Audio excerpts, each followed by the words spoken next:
As jy jou wêreld wil verander, Johannes 4 vers 19 tot 23. As ons gevra sou word waaroor gaan aanbidding of worship nou eintlik, sal die meeste van ons so 'n bietjie rondtrap of kleitrap. En dikwels speel ons aanbiddingsmusiek om ons te kalmeer. As ouers dink ons aan aanbiddingsmusiek as 'n goeie alternatief in die kar, sodat ons kinders daarom na iets ordentliks kan luister, in plaas van die wêreldse liedere wat net gaan oor partytjies en plesier. Maar ons aanbiddingsmusiek bepaal nie net die atmosfeer nie, dit is ook een van die magtigste wapens in ons arsenaal, wanneer ons vir God wil aanbid en verheerlik. Eerstens, verander die wapen van aanbidding my fokus. Solank as my oë gefokus is op die donkerte en die gesukkel van die lewe, investeer ek my energie in bekommerde gesprekke daaroor. Ek bekommer my oor alles wat skeefloop, maar dit help nie. Het is asof die geestelike magte van die bose net 'n al hoe sterker houvas op my hart verkry. Maar wanneer ek my aandag skuif na aanbidding, begin ek te onthou wie God is te midde van al die donker vrese. My verstand vertel my dat mense teen my is. Aanbidding vertel my dat Jesus self veg vir my en hy is groter as al die mense tesame. My verstand vertel my dat fisiese en geestelike siekte my sal verteer en doodmaak. Aanbidding vertel my dat God genees en beloof om alles ten goeie tot sy eer te laat uitwerk. My verstand fokus op wat ek nie kan doen nie, maar aanbidding herinner my aan wat die Heilige Gees kan doen. En ware aanbidding is die magtigste wapen wat soos 'n mes sny deur die donkerte van my omstandighede. Dit herinner my gees aan die waarheid van God se woord, aan sy krag, ten spyte van my omstandighede. Tweedens, verander die wapen van aanbidding my perspektief. As ek die Here begin loof en prys vir wie hy is, ruil ek my aardse perspektief vir 'n hemelse siening van die waarheid.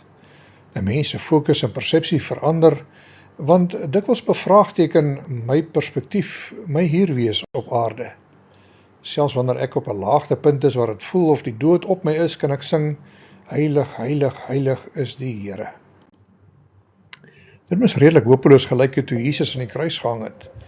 Toe blaas hy sy laaste asem uit en sterf. Wat kan meer finaal voel as die dood? Maar ons almal weet wat volgende gebeur het. Die storie het nie daar geëindig nie. Die dood het sy angel verloor. Die pyne het tydelik geraak en die magteloosheid het verdwyn. Jesus was groter as die dood. Daar was 'n groter plan aan die afspeel. Aanbidding help jou om uit te zoom vanuit jou omstandighede en geestelike stryd, om die wêreld te sien soos God dit sien.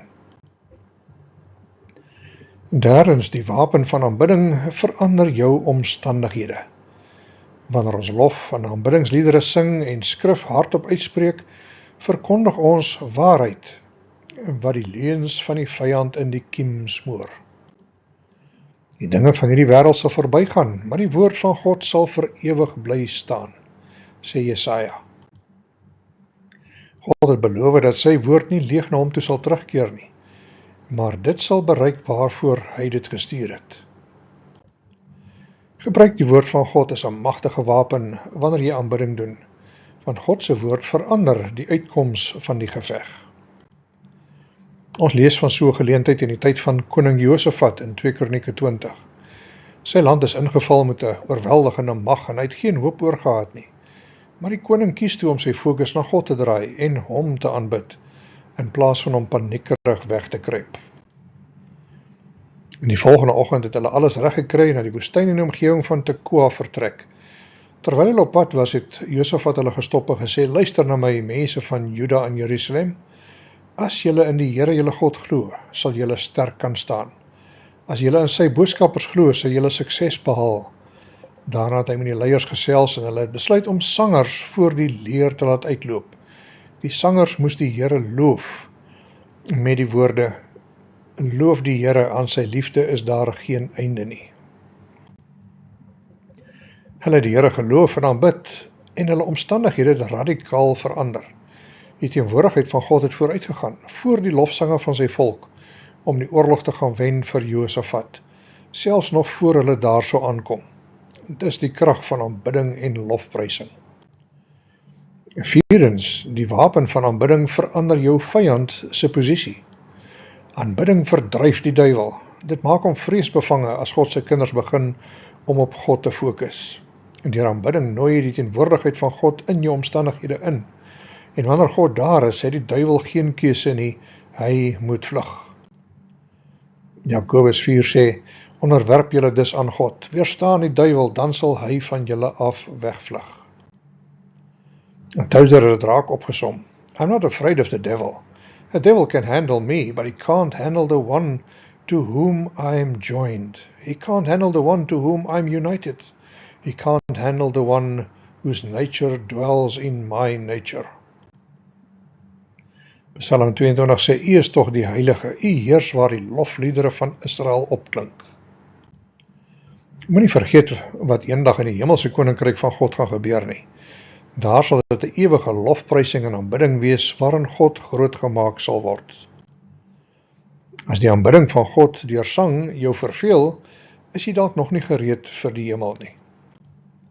Wanneer jy dus hier vir God aanbid, verleng jy as ware sy hemelse koninkryk tot hier op jou plekkie op aarde. En die Satan wil geen deel daaraan hê nie en kies die hassepad. Dit pla hom as iemand kies om op God te fokus in plaas van al die swaar kry en probleme. Alhoewel het maklik is om te glo dat al jou probleme te doen het met ander mense en aardse omstandighede, vertel Efesiërs 6 vir ons iets anders. Dis nie 'n oorlog teen gewone mense nie. Ons moet teen die onsigbare geestelike magte van Satan veg. Hulle hou hulle sterk hier op aarde en doen bose dinge, maar kom eintlik van oral af. Sorg dat julle al die wapens reghou wat God vir julle gegee het, sodat wanneer die bose magte op julle toesak, julle nie 'n duim vir hulle hoef terug te gee nie. Met al sy aanvalle en dinge, sal die duiwel net mooi niks aan julle kan doen nie. Julle sal die wenners wees. En daar die onsigbare magte kan net verloor wanneer God se naam opgelig word en in aanbidding verkondig word. Die teenwoordigheid van God word ingeroep, want hy bly in die lofprysings van sy kinders. Dit ruk die bose geestelike wêreld tot in sy skoene. En vyftens, die wapen van aanbidding verander die mense rondom jou. Die meeste van die tyd voel jy dalk oortuig dat die mense en omstandighede in jou lewe nooit ooit sal kan verander nie. Dinge kan net slegter gaan, nie waar nie? Dit is seker so gevoel vir Paulus en Silas, wat onskuldig aangerand en in die tronk gegooi is omdat hulle die woord van God verkondig het. En te middernag het Paulus en Silas tot God begin bid. Hulle het ook lofliedere tot sy eer gesing. Die ander gevangenes was verstom hieroor. Doodstil het hulle almal na hulle geluister. Toe uit die bloute het 'n groot aardbewing die tronk geruk. Dit was so erg dat die seldeure oopgegaan en al die boeye van die gevangenes afgeval het. En die tronkbewaarder het dit ook beleef en gedink dat almal ontsnap het. En Paulus het hom egter gekeer om selfmoord te pleeg. Hy het ook hulle lofsange gehoor. Kyk bietjie wat sy reaksie was daarna. Toe het hy hulle buitentoe gevat. Meneer, sê asseblief vir my wat ek moet doen om in die regte verhouding met God te kom, het hy gepleit. Glo in die Here Jesus, het Paulus geantwoord. Dan sal God jou red en as sy kind aanvaar. Hierdie goeie nuus geld vir jou en vir jou hele huisgesin. Dit alles het gebeur omdat Paulus en Silas in die haglike omstandighede gekies het om God te loof en aanbid, selfs toe dit nie sin gemaak het nie. Hoekom sal 'n mens 'n God aanbid wat toegelaat het dat jy in 'n tronk gegooi word? Sekerlik was God se teenwoordigheid nie daar met hulle nie, of hoe? Die ander gevangenes het seker net hulle koppe geskit terwyl hulle geluister het na die lofsange. Maar die mag wat losgelaat is daardeur, het selfs gesorg dat die tronkbewaarder en sy hele familie gered word. Waarskynlik was daar baie ander gevangenes in die tronk wat ook vir die eerste keer met God te doen gekry het en gekies het om hierdie God te dien. Moenie vir 'n oomblik glo dat ander jou nie dop gehou het terwyl jy deur die lewe se grootste uitdagings en terreur gegaan het nie. Hulle wag om te sien wat jy sal doen, hoe jy gaan reageer. Dink net watter getuienis dit sal wees as jy sal opstaan te midde van jou omstandighede en die Here sal prys. Jy verklaar dan jou vertroue in God se woord en sy beloftes, dat hy alles vir jou ten goeie sal laat uitwerk. God se doel vir sy mense was nog altyd dat ons 'n hele lewe 'n vorm van aanbidding sal wees vir hom. Die beste deel is dat jy aanbidding as wapen nie kan opmors nie. Jy kan aanbiddingsliedere sing so vals as wat jy wil. Jy kan dit doen sonder enige musiekinstrumente. En jy kan selfs jou woorde opmaak soos jy aangaan, of die helfte vergeet. Jy kan saggies sing by jouself of kliphard soos in die stort, totdat jou stem voel of dit wil breek. Jy kan sing by die kerk, in die huis, in jou kar, enige plek. Dit maak nie saak waar jy is wanneer jy jou vertroue en fokus op God plaas nie. Die effek daarvan is dieselfde. Dis een ding om 'n dinkie te neurie, maar 'n ander ding is jy begin fokus op die woorde en boodskap van die lied. Jy moet elkeen van die woorde bedoel om 'n hart van aanbidding te beleef. Aanbidding kan gestruktureerd wees of spontaan, persoonlik of as 'n groep. Wat die meeste saak maak is jou egtheid en intensie agter jou daad van aanbidding. Gebruik aanbidding as wapen om die vyand teen te staan, veral in jou uitdagendste seisoene. Dit sal jou fokus en perspektief verander, dit sal jou omstandighede verander, dit sal die duiwel verjaag en selfs diegene rondom jou verander. And worship isn't just singing. True worship is obedience to God. And worship is the response of all that we are to all that God is. As ons aanbid, reageer ons op 'n manier op wie God is. Worship matters because God matters. Soms kan ons so besig wees dat ons nie tyd oor het vir dit wat regtig belangrik is in die lewe nie. Ons is 'n aktiewe generasie. Ons wil hardloop en gaan en doen. As ons aanbidding en lofprysing wil inpas, probeer ons dit iewers indruk as nommer 17 op 'n lysie van 50 dinge om te doen. Our problem is we worship our work. We work at our play and we play at our worship. Miskien is dit wat verkeerd is met so baie van ons. Ons aanbid iets, maar nie die regte ding nie. In die hele lewe is daar waarskynlik niks so belangrik as om vir God te verheerlik en aanbid nie. Wanneer ons ontdek hoe om dit te doen, sal 'n nuwe terreine vir ons oopgaan. Totdat ons leer hoe om waarlik te aanbid, sal ons lewe gevul wees met allerlei godsdienstige aktiwiteite. Ons sal kerk toe kom elke week. Ons kan baie aktief wees, maar ons sal uitmis op die een ding waarvoor ons geskep is. Die Katekismus vra die vraag, wat is die grootste ding waarvoor die mens geskep is? Om God te verheerlik en hom vir ewig te geniet.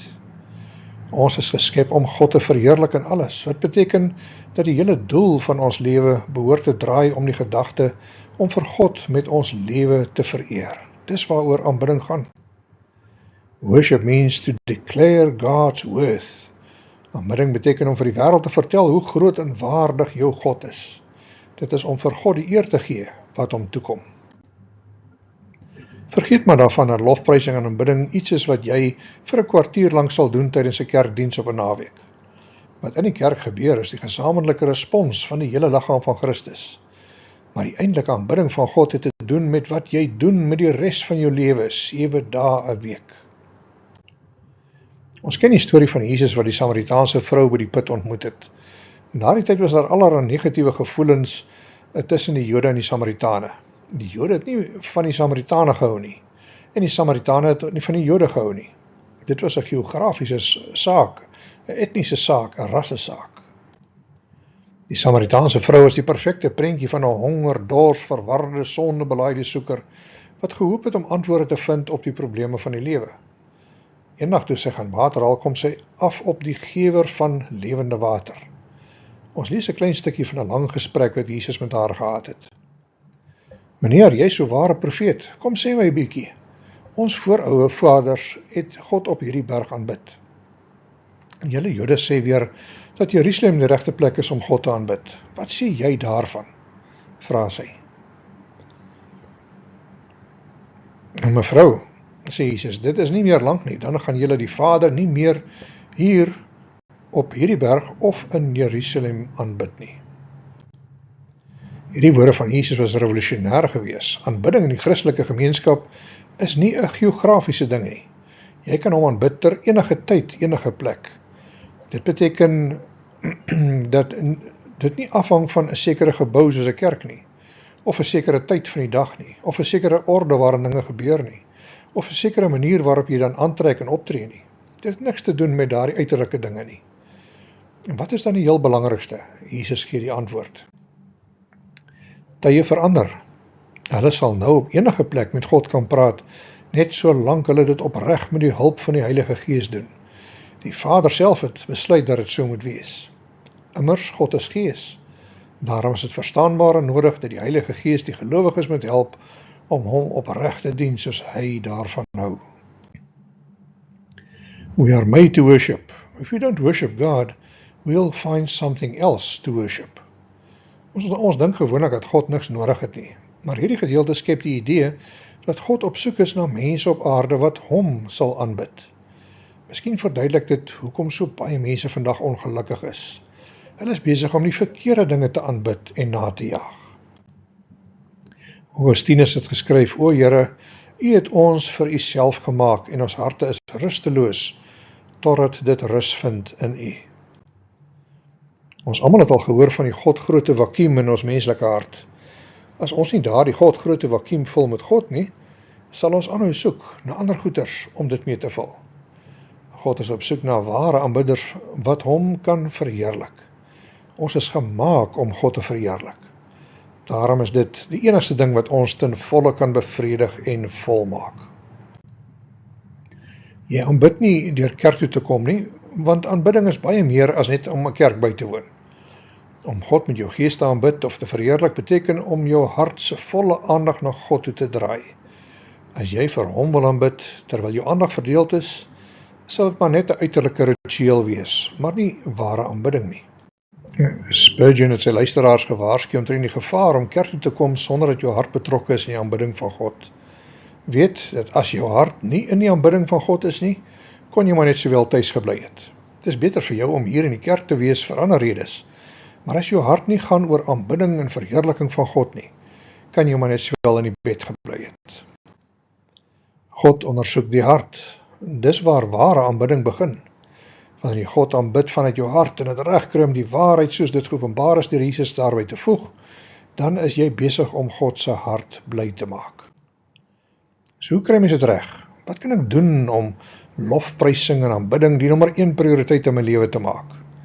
Jou houding of ingesteldheid waarmee jy vir God nader, sal die manier hoe jy vir God aanbid verander. Is jou hart vol van blydskap en verwagting as jy instap? Dikwels as ons sing, is ons harte nie daarin nie, of ons gedagtes is nie daarin nie. Ons kan besig wees om te sing, terwyl ons gedagtes ronddwaal na die middagse rugby, oor wat ons gaan eet, of hoe warm dit hier in die saal is, of hoe die aandelemark beïnvloed sal word deur die oorlog. Dis maar soos ons is. Ons aandag word maklik afgetrek. Ons kom besig, gejaagd en bekommerd hieraan. And that guy right there is who I want to be when I grow up, sê die een seentjie vir die ander een. Partykeer arriveer as kwaad. Het jy al opgelet hoe dikwels jy kwaad is vir jou wederhelft op pad kerk toe? Het jy al agtergekom hoe gefrustreerd jy raak met jou geliefdes op 'n kerkoggend? Dis die duiwel wat jou aandag probeer aftrek. Hy weet jy gaan om God te gaan verheerlik en aanbid. Hy pla jou nie as jy op pad werk toe was nie, maar hy probeer jou gees verwoes voor jy vir God gaan aanbid. Iemand vertel hoe hy een keer met sy grassnyer gesukkel het. Die gras was besig om te groei, maar toe hy die grassnyer uitstoot, wou dit glad nie staart nie. Hy het die toukie getrek en getrek, totdat hy uiteindelik die tou gebreek het. Hy het die grassnyer geskop en omgekeer, maar niks wou help nie. Hy vat dit uiteindelik na die werkswinkel toe waar hulle vir hom beloof om dit reg te maak. 'n Paar dae later was dit gereed. Hulle het egter nie die tou vervang nie, maar ook iets in die engine. Toe die man vra wat aan fout was, sê die werktuigkundige, daar was geen olie in die engine nie. Olie? Hoe moes hy dan geweet dat hy moes ook olie ingooi? Dit het nooit by hom opgekom dat sy grassnyer olie sou nodig hê nie. Toe die olie op was, wou die masjien ook nie meer werk nie. Aanbidding is omtrent soos die olie van jou geestelike lewe. Wanneer jou aanbidding min begin word, begin jou lewe uitmekaar te val en te breek. As jy voel of jou geestelike lewe gehavend is, kan dit wees omdat jy min aanbidding en lofprysing in jou lewe het. Wanneer jy weer aandag daaraan sou gee en dit terugsit op sy regte plek, sal jou lewe weer begin werk. Ons het die Heilige Gees nodig om aanbidding binne in ons te ontwikkel.